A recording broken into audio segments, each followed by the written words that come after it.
In January of 2018, SIG Sauer introduced to the world its P365 line of striker-fire polymer frame handguns. This handgun was the slimmest and the most compact handgun on the market at that time, and it was designed specifically for the concealed carry market.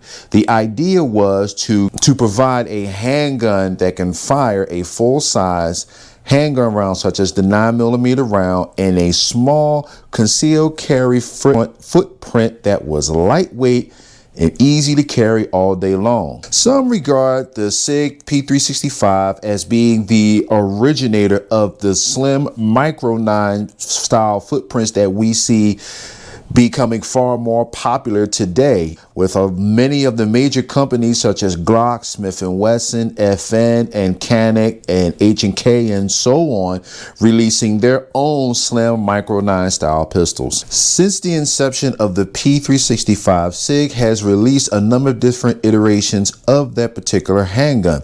The most recent iteration of the handgun is the SIG P365 Fuse, which gives it the most capacity out of any iteration of the SIG P365 line, and as a matter of fact, at least at the recording of this video, the highest capacity slim Micro 9 in the industry today. With the ability to accept both 17 and 21 round magazines, the SIG P365 Fuse will give its user the ability to carry more rounds in a magazine than most of your standard full-size striker-fire handguns out there, while at the same time giving you a very slim, compact, easy-to-carry firearm that one could carry around all day long and do it in a very comfortable manner. Is the SIG P365 a viable carry option? Well, today on Armchair Operator Guns and Gear Reviews, I'm going to explore that just a little bit as I give you my initial impressions on the SIG Sauer P365 Fuse. Let's get into it.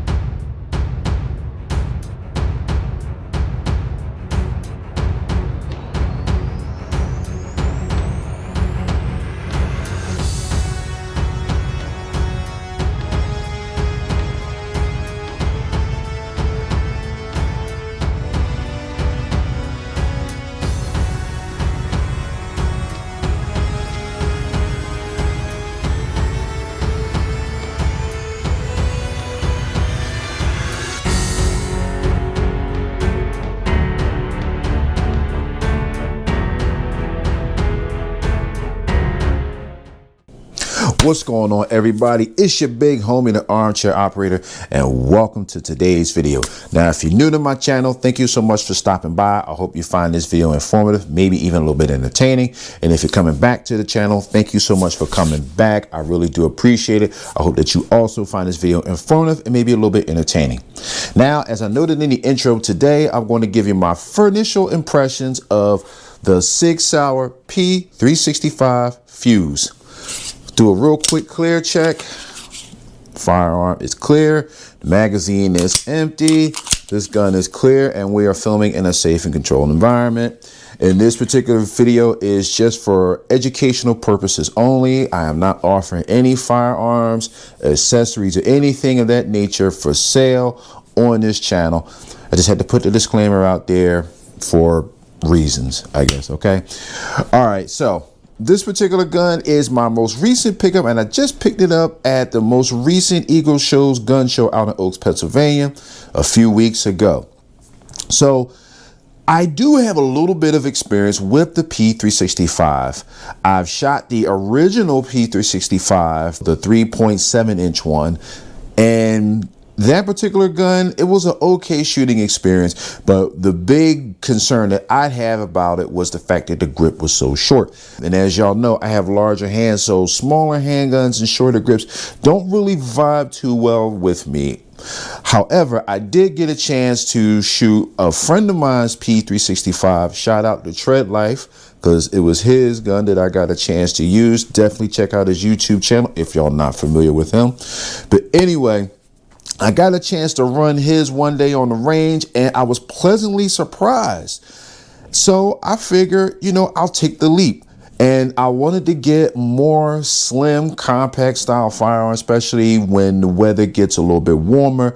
We wear fewer clothing, no big coats or anything like that. So I just want to get some more slim micro 9 carry options, something that I could use to supplement my Shield Plus in my summer EDC carry rotation. So that brings us all here today. So I'm just going to do a quick tabletop overview and just talk a little bit about my range experience, and then we're just going to close it out. And also I have a couple other firearms that I'm going to show just to compare the sizes a little bit. All right, so let's head on over to the tabletop and let's get started. All right, here we are at the review space.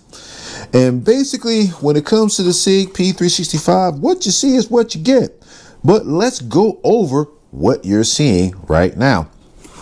So we have the firearm itself. Oh, real quick, it's kind of windy as I'm recording this video. So if y'all hear some high winds in the background, that's what it is. So I just wanted to put that out there, and I apologize in advance. Now, here we are, the SIG P365 Fuse. This particular gun has a 4.3 inch carbon steel barrel, and it has the longest grip out of the SIG P365 line, and that's how it's able to accommodate the 17 and 21 round magazines. This particular grip, I believe, was introduced with their X Macro style of pistols. Now let's talk about the features of the gun, but in order to do that, let's get started with the sights. So the sights, we have a blacked out rear sight. Let me get my light on. There we go.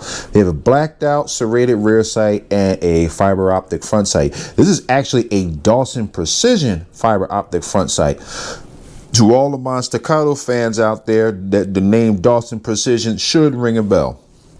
I do like the sighting setup on this particular gun, and to be perfectly honest, the blacked out rear front fiber optic front sight has grown on me a bit over the past couple years, and I'm actually in a way kind of preferring this sighting setup over the tritium field sighting setups. So I think it's really cool that you get that out of the box, and you do get extra fiber optic rods. They are, there you go. You do get some extra rods here, and you also get a couple of recoil absorbing lugs for your optic once you do mount it. By the way, this is the RMSC footprint, so think Holosun 407K, Shield RMS, Trijicon RMCC, and your Vortex, the Vortex, I believe the CCW, I believe that's their K style footprint, but you get the general idea as far as that. We have some nice aggressive serrations in the front where you can do your press checks, and you have some serrations in the rear. It's very good. And you have this particular trigger has a nickel finish, and it breaks at about 5-ish pounds on my trigger pull scale. Just verify clear one more time, since we're going to be checking the trigger, and I have my trigger scale here from Wheeler. All right, so let's do it. And we're sitting at about 5.5 pounds. I don't know if you can see that, but let's do it again.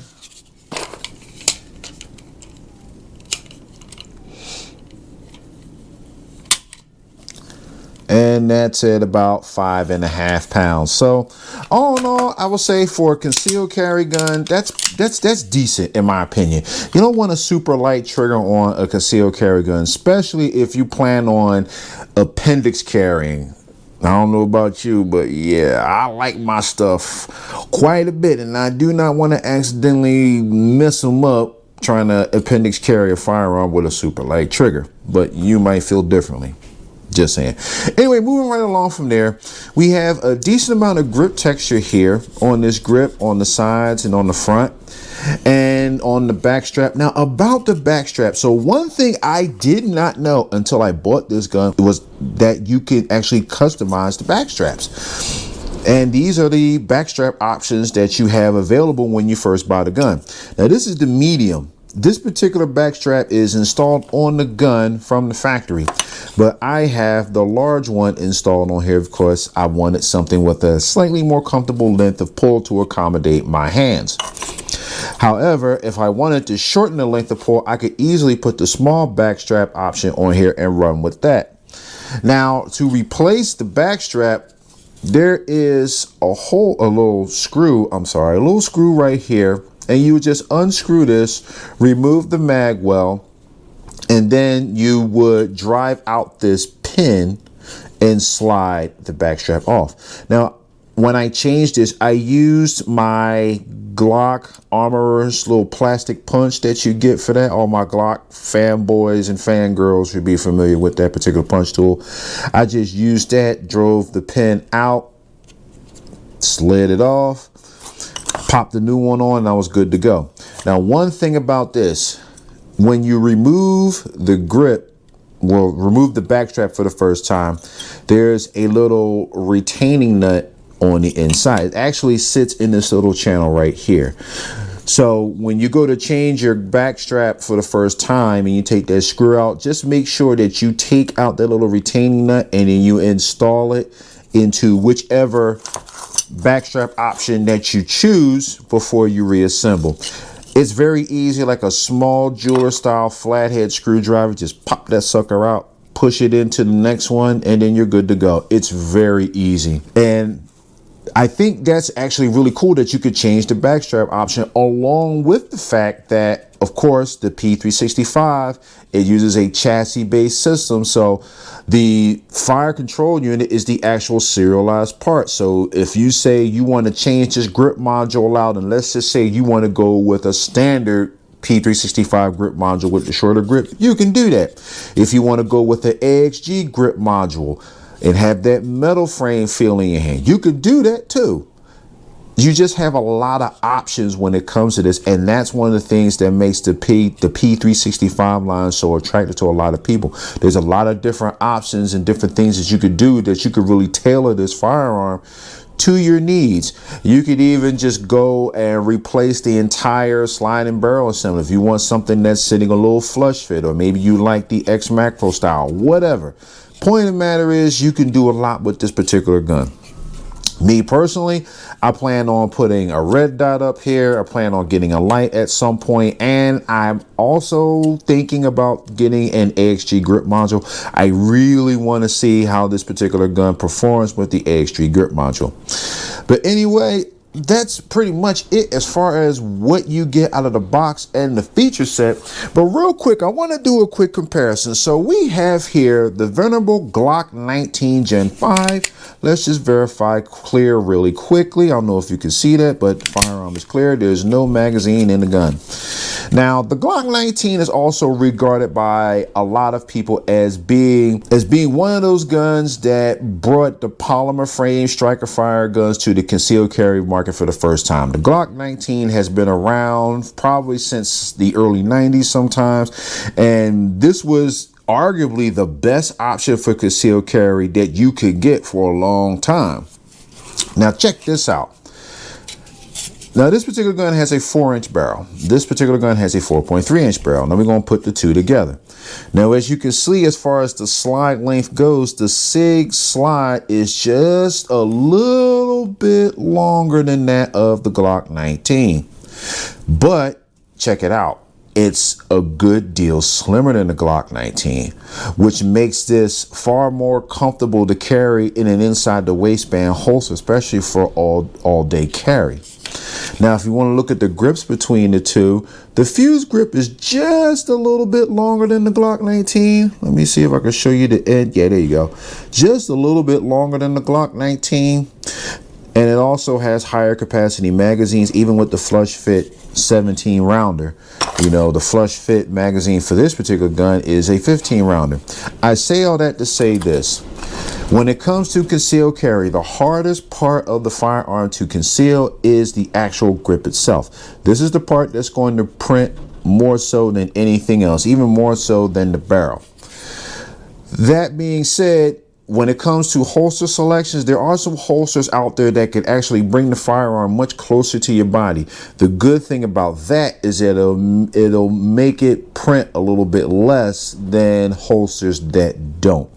And I seriously doubt that you'll be able to comfortably conceal this under a shirt with the 21 rounders. Maybe some of you out there who can do it and who do it, I take my hat off to you. I know I personally can't do it. However, I don't really feel the need to, because if I got the 17 rounder sitting flush fit, I got these somewhere on my person as a backup. That should be more than enough if the situation called for it to get the job done. And real quick, just one last bit of size comparison. I have here a full-size SIG P320 DH3. We're going to verify clear on that. And there's no magazine in the gun. So I just wanted to give you a quick visual of these two side by side. So you have a full-size 9mm and you have a micro 9 here.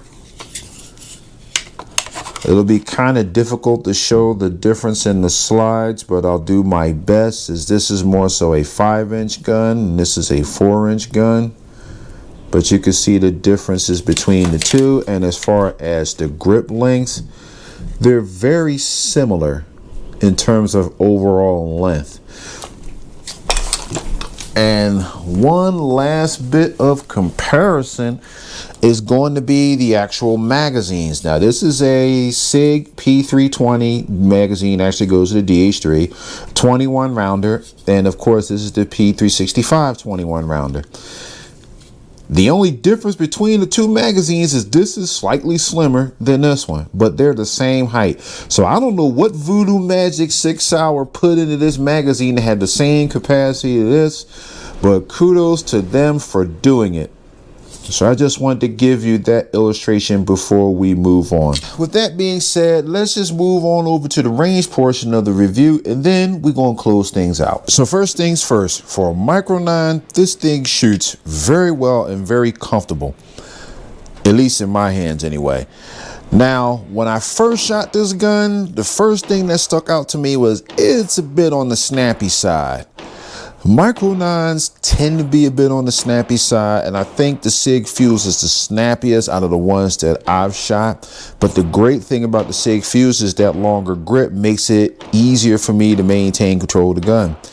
And like I said, I'm very funny when it comes to running smaller handguns, because they tend to be a bit uncomfortable for me for my larger hands. Now, the SIG Fuse is actually surprisingly comfortable for me. And after a little while, it took me a little bit to get used to the mechanics of the gun. But once I did, I was pretty much on target for the most part. I didn't run any time drills or any EDC drills with it as of yet. I just got a holster for that thing. So that's going to be something that I'm going to be doing. So when you see my follow-up video, and I will be doing a 1,000-round follow-up video for the SIG Fuse, you'll see footage of me running drills with that particular with the SIG Fuse. So just know that it's coming down the road. But I only have about maybe 200 rounds ish through the gun, and it's been reliable for me. I haven't had any stoppages, any bobbles, misfeeds, or any technical difficulties with the gun so far. But I still got a long way to go to hit that 1,000 rounds. So definitely keep our eyes peeled on the channel for the 1,000-round follow-up. I know some people have had some issues with the SIG Fuse to the point where they had to actually send it back to SIG to get the issues corrected. Like I said, so far mine has been pretty flawless, so fingers crossed it will stay that way. But all in all, I gotta say, this thing is looking like a strong contender to be in my EDC rotation, and I'm definitely looking forward to cranking out that 1,000-round update video, getting it out there for y'all. And I'm also looking forward to getting some more lights and some optics for this thing. I gotta say, man, I didn't hit the red dot bug. I got a couple more red dots that's going to be coming to the channel very, very soon, so you want to stay tuned for that. Definitely going to show some reviews on those things, and I also got some comparisons coming up. just to make it long story short, I got a lot of good stuff for y'all coming up on the channel. So definitely hit that subscribe button and turn on that bell notification so that way you get notified whenever I upload new content. All right, so with that, y'all, I'm going to turn you loose.